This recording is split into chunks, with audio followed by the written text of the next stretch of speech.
talking to all of you. And what more pressure than actually to be here in India after almost nearly 2 decades. My journey, of course, started here. I'm a product of Madras Medical College and Christian Medical College, Mangalore. And one of the incidents that happened in Mangalore when I started my career, I will never forget it. I was actually involved in taking care of children who were undergoing bone marrow transplant. And there was an 8-year-old girl who underwent a bone marrow transplant for a leukemia. Her first transplant failed and she went for her second transplant, which in those days had almost a zero chance of survival. I was actually in her ward to do a skin biopsy for her, and she told me, "Uncle, I have 7 days to live. Why do you want to do a biopsy for me?" She gave me nearly half an hour lecture on life and death, and she said, "The next 7 days I just want to sleep on the lap of my dad and mom. I don't want any medicines." Actually, this is an imprint I will never forget. Why did I start with this? Because who am I and who am I talking to? We are all dermatologists, we are all doctors. We are here because of this huge issue of having to improve the quality of life of our patients. And what more than atopic dermatitis? After all, isn't eczema a condition we will never forget? Even when you sleep, you remember your patients with eczema. I have seen so many patients with eczema who never slept. I know so many who never went to school because of eczema. I know children who actually had a shattering of their self-esteem and body image. You know that eczema affects this to such a great extent that they don't form relationships. They get panic attacks, they become anxious, they become depressed.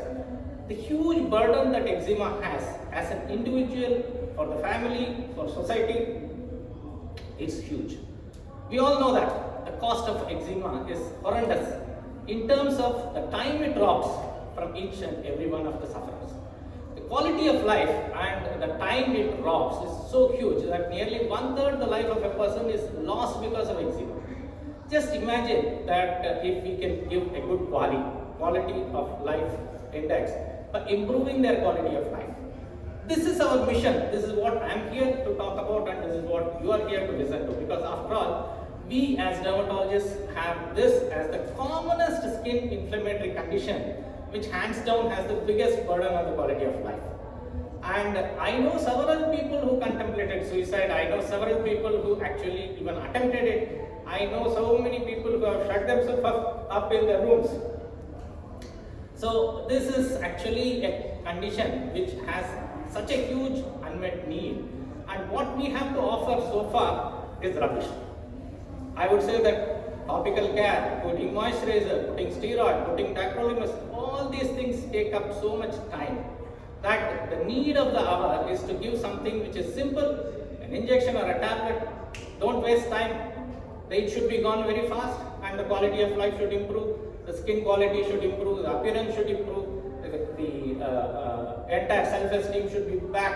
So this is the tipping point that I am here to talk to you about. And we are actually on the threshold of this, and we can definitely achieve it. My disclosures, of course, I am a professional speaker, and I have been speaking for many of the companies. In fact, I am not such a big academician. I lost my touch with academics nearly 20 years ago, having become a practitioner. But God brought me into giving talks for many of the biologic companies. I have a huge number of people on biologics, nearly 200 on various biologics in psoriasis and eczema. And being in Dubai, we are blessed because we have access to many of these medications. I have been a speaker for Sanofi, Eli Lilly, AbbVie, Novartis, Janssen, Leo Pharma, Galderma. Almost most of the biologic companies have been an official spokesperson, and also have participated in actually working as an advisor to them. And my disclosure is that this talk has nothing to do with that. Of course, many of the slides are borrowed from these companies. Other than the cases which are my own, most of the slides have been supplied by companies. And one or two places, actually, even the trade names have been mentioned, which it has no conflict in what I am going to talk about. So, of course, the most common skin disorder and the biggest burden on quality of life. The most common inflammatory skin disorder, we can modify it as saying that the most common immune-mediated inflammatory disorder. The second sentence has a huge import, which I will come to very soon. Of course, the burden is nearly 25% in children and 4 to 7%, 10% in adults. The crazy thing about this burden story is that how do you identify the incidence of atopic dermatitis? Diagnosing, how do you diagnose? Expert opinion of an expert doctor is the gold standard. We have a set of criteria. Yesterday we heard an expert talking about how the criteria needs to be modified based on the age, this, that and all that. But the bottom line, the criteria for atopic dermatitis are set in different settings. There are certain criteria which are useful for epidemiological settings. There are certain criteria which are useful where the primary incidence in the population is high. So, based on how you actually diagnose, the figures of incidence will vary to a huge extent. That's the only point I would like to say. 85% start in childhood. Interesting thing about the trajectories of eczema or atopic dermatitis, as we know now, is that the childhood onset and early cure, the childhood onset and a long persistence, a childhood onset with ups and downs throughout life, a little later onset and a very late onset eczema is also known to us. Therefore, the story of eczema is heterogeneous. We know that there is a huge overlap. We are learning more and more about genotypes, phenotypes and even endotypes. We know that eczema behaves differently in childhood, in adult onset, in the Asian population and in African Americans, and that the genotypic and endotypic presentations might present a huge opportunity for us to do targeted therapies. So with this, let's talk about the huge unmet need for care of atopic dermatitis. I don't want to talk too much about this. You all know, you're all experts, you know how eczema looks, and we know that we diagnose it based on our experience. 4 things in the pathogenesis. We know there's a genetic background. We know there's a barrier dysfunction. We know that there is a altered microbiome and an altered immune response. Let's talk a little bit about the genetics. We are all familiar with the filaggrin mutations. We all know now that it's not just filaggrin. A large number of other molecules other than filaggrin are involved. In fact, some of the genetic signals for atopic dermatitis might be tweaking towards the Th2 pathway. Therefore, the genetics of atopic dermatitis really vary. It might be different in the Asian population. We know that in the Asian population there is definitely a signal towards psoriasis. The story of eczema and psoriasis overlap to a great extent, and we will get into that soon. Of course, there is a barrier dysfunction. Is the barrier dysfunction primary or is it secondary to the immune response? We will come to that soon. So that is where the inside out and the outside in hypothesis come in. But it looks as if both might be happening. And we know that the microbiome is altered. Yesterday, Dr. Das spoke wonderfully about Staph aureus and the superantigen and how the inflammatory pathway can be set up because of that. But again, is this a cause or effect? To be frank, if you meddle with the cytokines, in eczema, the microbiome can be altered. But if you meddle with the microbiome, the cytokines may not alter. Therefore, the story is far different than what we understood originally. The immune-mediated inflammatory response of eczema presents at the tipping point. We can't change our parents, so genetics we cannot change. The barrier dysfunction, you can put moisturizer throughout your life, you will only waste your time. You may have an improvement, but it's not going to make a big difference in us. Hunting the microbiome, antibiotics, how much antibiotics are you going to give? Is it going to make a difference to your patient? Not much. The immune response, we can make a huge difference here, and this is exactly where the tipping point of eczema has reached. So my talk actually, thus far was supposed to be the introduction, is going to go through 4 pathways. The translational revolution, the story of nipolimab, the story of the JAK inhibitors and the exciting new era. That's a picture of Professor Emma Gatmaniaski. I was blessed to be with her for some time and have seen her wonderful work in eczema. So let's talk about the translational revolution in eczema. The translational revolution of eczema, the story starts with the revolution in psoriasis. So let's talk a bit about psoriasis before we talk about eczema. We know that psoriasis, originally we were confused between leprosy and psoriasis, the clinical differentiation, all that story, blah blah blah, we know. We thought that psoriasis was a problem of keratinocytes, and we thought that what happens in psoriasis is a rapid multiplication of the division of the keratinocyte, and then the classical pathway of psoriasis pathology. The original hypothesis was supposed to be a keratinocyte-driven disease. In other words, a fixed tissue hypothesis, wherein factors from endothelial cells and keratinocytes were thought to act as autocrine and endocrine mediators, which bring in the inflammatory cells and set up psoriasis. This hypothesis changed a lot, with many things happening. One is the human genome being mapped. Second is our experience with IV aminopterin, which converts to methotrexate in the liver, and the fact that we thought that methotrexate alters the way the cell divides, and we thought that we are making a huge difference in keratinocyte multiplication, and we thought that this is what makes it improve psoriasis, the so-called Weinstein-Frost hypothesis and all that. But it was the advent of the kidney transplant, where we learned, can I have some water please? Where we learned that kidney transplant patients who are given cyclosporine have a huge improvement in their psoriasis.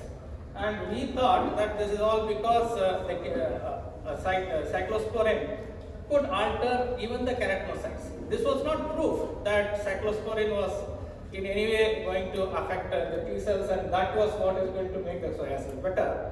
The proof was yet to come. The proof came with a molecule called denileukin detox, which actually blocks the T cells.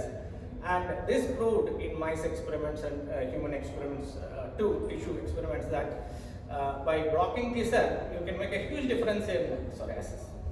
Further proof came when bone marrow transplant became apparent. Bone marrow transplantation can make a huge difference. If you transplant bone marrow from a patient without psoriasis to psoriasis, you can clear psoriasis and vice versa. This is when we had clear-cut proof with the denileukin detox and this one that it's a T cell driven disorder. But originally we knew only Th1 and Th2. IL-12 blocker ustekinumab seemed to provide proof that it is a Th1 driven disorder. In fact, when Frank Nestle originally wrote his paper, it was thought as almost a clear-cut proof that psoriasis is a Th1 disorder. But discovery of the Th17 molecule and the IL-23 Th17 axis proved psoriasis beyond doubt to be a disorder driven by IL-23 Th17 pathways. Now I am talking about eczema. What is the story here? The tipping point in eczema is approximately 10 years behind psoriasis. What are the similarities? The similarities are, in both psoriasis and eczema, you have hyperproliferation, you have an immune response, you have T cells, you have dendritic cells. Both seem to have similar pathways. Both improve with cyclosporine, both can be improved with methotrexate, both will improve with phototherapy, both will improve with even molecules like efalizumab and the original alifacel, which were the T cell blockers. One was a T cell blocker, one was blocking T cell migration. So all these make a huge impact in eczema, as much an impact in eczema as they make in psoriasis. So how is it that eczema is different from psoriasis? We'll come to that. So these are the molecules that we have for psoriasis. Since my talk is not on psoriasis, I will not be going into that. The identification of the IL-23P19 subset was a turning point. This is where my story is.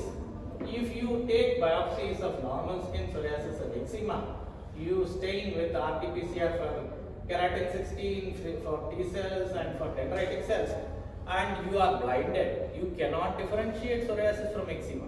They look alike. Both have K16 increase, both have T cells in it, both have dendritic cells in it.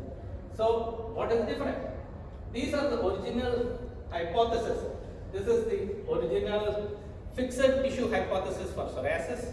The original hypothesis for atopic dermatitis, where a barrier defect in the atopic dermatitis was considered to be the primary event which permits the triggers to cause the immune reaction. And then our learning that by doing flow cytometry, by doing RT-PCR, by doing transcriptome studies, we have reached a stage where we understand that the primary issue in atopic dermatitis is Th2 driven. Whatever be the endotype, whatever be the genotype, whatever be the phenotype, the signature of Th2 cytokines is there across all types of atopic dermatitis. And if you actually map Th1, Th17 markers are predominant in psoriasis. Th2 primarily in eczema. Th22 overlaps in both psoriasis and eczema. And of course, I don't want to go into this. This is the psoriasis story. This is the eczema story where RT-PCR shows the axis being Th2 driven and to some extent Th22 in atopic eczema. And of course, my experience with Professor Emma Gatman-Yaski, Professor Leboel, and Professor Jim Kruger. I was in Mount Sinai in New York, and I was blessed to actually visit their basic science lab also, where I actually saw these marker studies being done. Emma Gatman was the first person who actually did the experiments with dupilumab, and probably the discoverer of dupilumab. And she further built the story that we have reached now. So this is the story of atopic dermatitis. The interesting thing about atopic dermatitis is that the Th2 driven cytokines play a huge role across all the stages. Normal skin, acute inflammation, chronic inflammation. In chronic inflammation, there's a signature for a little bit of Th1 activity. Th22 activity is there both in in the acute stage and even in the normal skin. The normal skin of eczema, unlike the normal skin of psoriasis, has a huge amount of inflammation in it. This is the story where we may actually be tracking that eczema has a huge impact as a systemic inflammatory disorder, may be playing a role in cardiometabolic events. The story is just unfolding.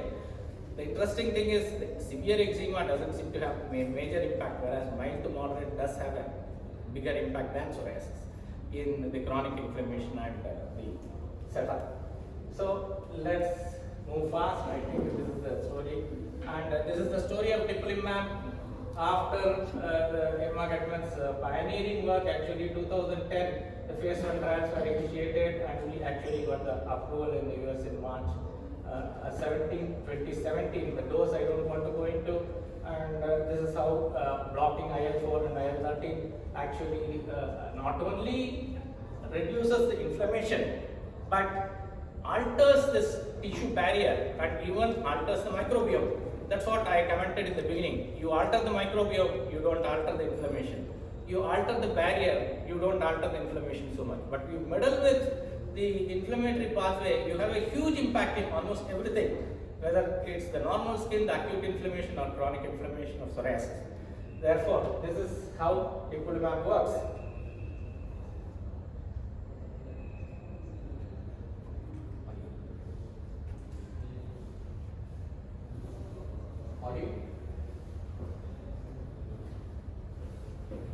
Gaining itchy skin and eczema suspicions. Moderate to severe AD is a potentially debilitating disease. The pathophysiology of AD is complex and multifactorial, involving immune and epidermal barrier components, influenced by genetic and environmental factors. Patients with AD have a mix of lesional and non-lesional skin. Though normal-looking, non-lesional skin has persistent underlying inflammation due to activation of the immune system. In patients with AD, there are two main converging pathophysiological features: increased skin inflammation coupled with abnormalities of epidermal barrier structures and function. In the acute stage of lesion development, there is an increase in T cells and continued release of the type 2 cytokines IL-4 and IL-13, along with other cytokines and chemokines that promote inflammation. As the lesion progresses due to chronic disease, there is persistent type 2, including Th2, signaling. Dupilumab inhibits IL-4 signaling via the type 1 receptor, and both IL-4 and IL-13 signaling through the type 2 receptor, resulting in decreased IL-4 and IL-13 cytokine-induced responses, including the release of pro-inflammatory cytokines, chemokines, and IgE.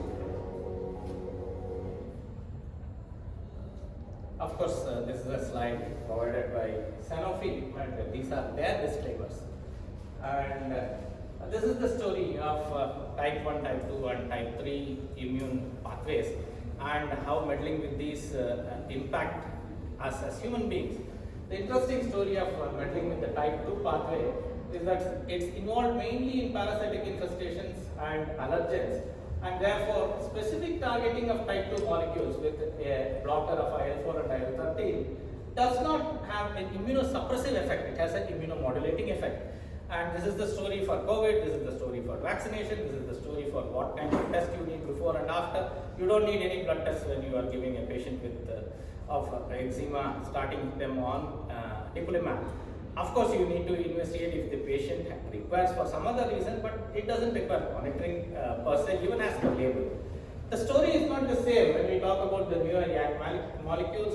JAK1, JAK2, JAK3 inhibitors are also getting licensed for eczema. We know that JAK1, JAK2 inhibitors do have a big role and are licensed. The interesting thing about these molecules that they are downstream, they are involved in the STAT pathway, transcription and the signal into the nucleus, and this actually has a huge role physiologically in hematopoiesis, in maturation of the white blood cells and T cells, in lipid metabolism. If you meddle with the JAK pathway, you need to take care of infections, you need to take care of your blood parameters, you need investigations. Even though the incidence of side effects are low, they do have black box warnings. Handling a JAK molecule is a totally different story as compared to dupilumab. Of course, one of my first patients, almost 5 years ago, frankly speaking, soon after I met Professor Gutman in New York, we were blessed by getting this molecule in India, in UAE.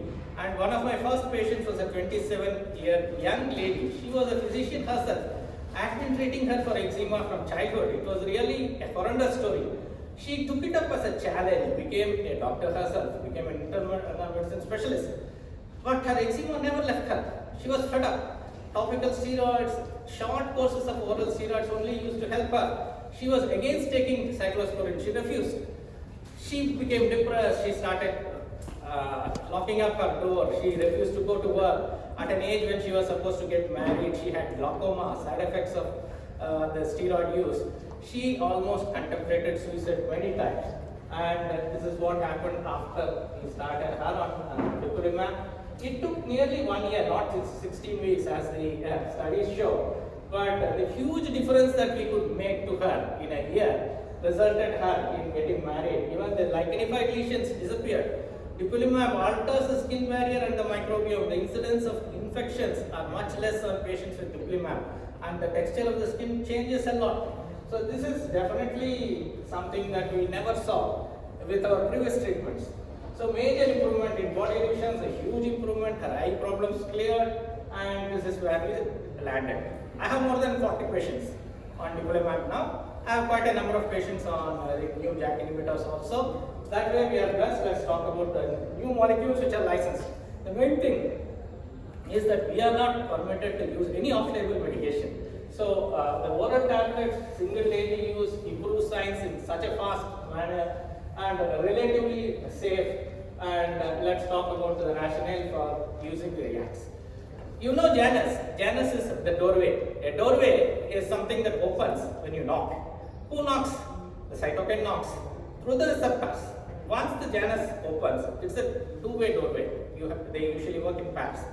Then the signal goes in, it is transcribed, and it reaches the nucleus, and then the pro-inflammatory cytokines are released. The main thing here is that ATP works as the phosphate donor. Baricitinib resembles ATP molecule very closely. Therefore, it inhibits this step where the ATP binds to the cytokine receptor, and then the STAT pathway is triggered. This is exactly how it works. I don't want to go into the details, but this point is important to remember. Remember the lipid metabolism, hematopoiesis, antiviral responses. These are all physiological pathways where the JAKs work. So if you meddle with JAKs, You need a typical quantiferon, you need hepatitis B, hepatitis C evaluation, you need to make sure the patient doesn't have infections, you need to look at the hemoglobin level, you need to look at the total count, lymphocyte count level, you need to look at the lipid metabolism. You have a lot of things that you need to take care.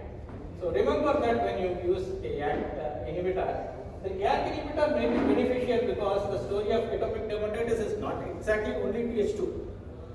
There's an element of Th22, there's an element of Th1, and the number of cytokines and chemokines involved in the active inflammation of atopic eczema is huge. Therefore, it may actually have a trump card there. But I would say that the trump card of the YAC inhibitor is that they are reversible inhibitors. You see this here. The ATP molecule has to donate the phosphate and become ADP to form to activate the kinase to the stack to move on. And if you use the inhibitor baricitinib here, this blocks it. It's a reversible block, and this reversible block has actually a selectivity to JAK1 and JAK2. This selectivity is based on the dosage and the tissue. If you do it in vitro, it is different, and in vivo it may be different. But there is something called an IC50 value, which actually gives us an idea of which specificity we are dealing with and which dose we are dealing with. The US is hesitating to give license to the higher dosages, whereas in Europe we already have license for the higher dosages. And being in Dubai, we follow the European guidelines. And this is what happens: a reversible reduction in activity, a half-life which is very short and which can be reversed very fast. These are the fast on and fast off effects of baricitinib, and like I said, dose and tissue dependent actions. And you see the IC50 values of baricitinib, and you can compare to uvatacitinib and to tofacitinib. Tofacitinib is a pan-JAK inhibitor, as everybody knows. It is not licensed for atopic eczema. And uvatacitinib, a JAK1 inhibitor, is licensed recently. So the licensed ones as of now are baricitinib and uvatacitinib. Abrocitinib is knocking at the doors, and this is what happens: like short terminal half-life, selectivity, once oral, renal clearance. You need to make sure the EGFR is okay before you treat a patient, and age-dependent dosage.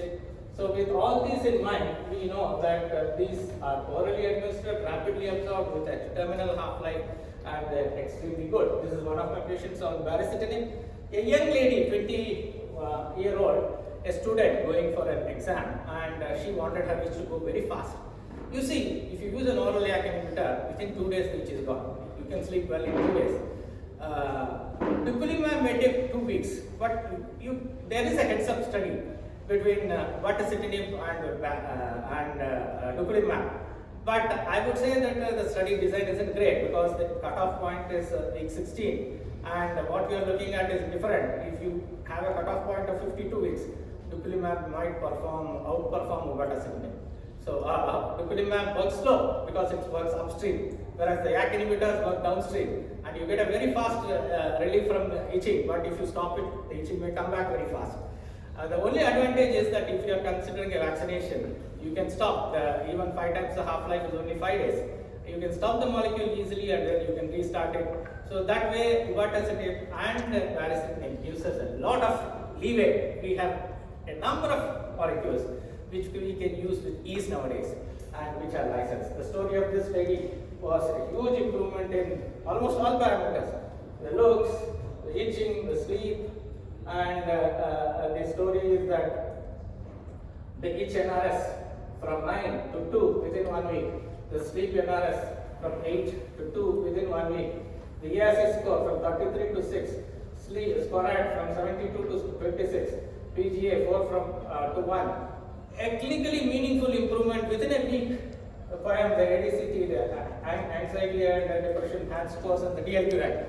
See, the ADCT is something that I want you to know. The atopic dermatitis control test is a new tool in the box which was developed by Home, and it's one of those measures which not only tells us the impact but also the control that our intervention can make. And this is what she looks like. She went for her exam peacefully, and she was really impressed because throughout her life she had been having eczema, and we were able to give her a clearance within a matter of days. And this is the story that we are into now.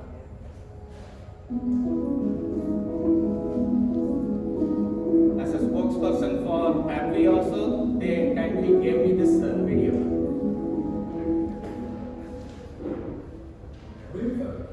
Parasitic is an oral, selective, and reversible Janus kinase, or JAK inhibitor, approved for the treatment of adults and adolescents 12 to 17 years of age, with moderate to severe atopic dermatitis. AD is driven by multiple pro-inflammatory cytokines. Dysregulation of Th2 cytokines, interleukin-4, IL-13, and IL-31, and the Th22 cytokine, IL-22, contribute to disruption of the skin barrier and epidermal thickening. Th2 cytokines, together with TSLP, cause itching by stimulation of itch neurons. Scratching further damages the skin barrier and also perpetuates inflammation, which is amplified by release of the Th1 cytokine, interferon gamma. Once bound to their receptors, the cytokines activate a cascade of pro-inflammatory intracellular events transmitted by the JAK enzymes. JAK1 plays an important role in the signaling cascade of many key cytokines involved in AD. Selective inhibition of JAK1 may therefore disrupt the cytokine dysregulation evident in AD. Rinvoq has been specifically engineered to preferentially inhibit signaling by JAK1 or JAK1 and 3, with functional selectivity of the cytokine receptors that signal via pairs of JAK2. Rinvoq has greater than 40-fold selectivity for JAK1 over JAK2, around 130-fold greater selectivity for JAK1 over JAK3, and around 190-fold greater selectivity for JAK1 over TYK2.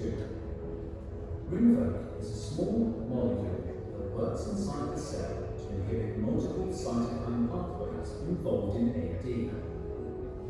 Selective and reversible inhibition of JAK with Rinvoq reduces the signaling of many mediators which drive the signs and symptoms of atopic dermatitis.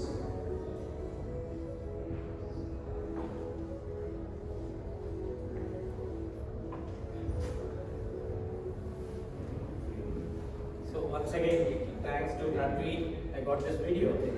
So let's make sure that the medication is used as per the label. And the story of upadacitinib in Dubai is that it's licensed for children 12 years and above with moderate to severe atopic dermatitis eligible for systemic medication. These words are very key for us. We have to demonstrate to the insurance company that it is moderate to severe, which means we need an IgA, we need an EAC, we need a Escorad or something which the cutoff which will satisfy them. We need to show them there's been a failure or intolerability of the topical medication. Of course, we don't need to use any other systemic medication because none of them are licensed. So with this, let me say that the story of upadacitinib also has had a road which is pretty impressive, and they're talking about the JAK molecules. I think we have spoken about it already, so I don't want to waste time on this, and we would like to move on. You all can look up the story of upadacitinib. This is the thing. If you change the way you look at things, the things that you look at change. So, is it an outside in? Is it an inside out? Is it intrinsic or extrinsic? Is psoriasis and eczema the same story? Isn't it true that dupilumab patients do, on the long term, sometimes develop an enthesitis and something like a psoriatic skin change? Does it mean that if you suppress the eczema inflammation, that the psoriatic trigger might come on? Is it that we are looking at the same disease? Interesting stories are happening, and we have a lot more to learn. And there's the Eczema Council has actually a task force to set up, not only the home one where we have a task force being set up for identifying the control, etc. but also there's a huge study going on ethnic variations and endotypes. And targeted therapy might soon be coming our way. I know doctors already who use both dupilumab and even IL-17 blocker in the same patient. So more than one monoclonal antibody can be given safely in a same patient. I have publications and I know the person personally who is using it also. You can combine many molecules now. Therefore, we are actually looking, this is a Mysore Maharaja reflection in the water. It depends on how you actually look at eczema. The more you look at it, the more the molecular mechanisms are unraveled to us, the more we understand and the more we are able to target.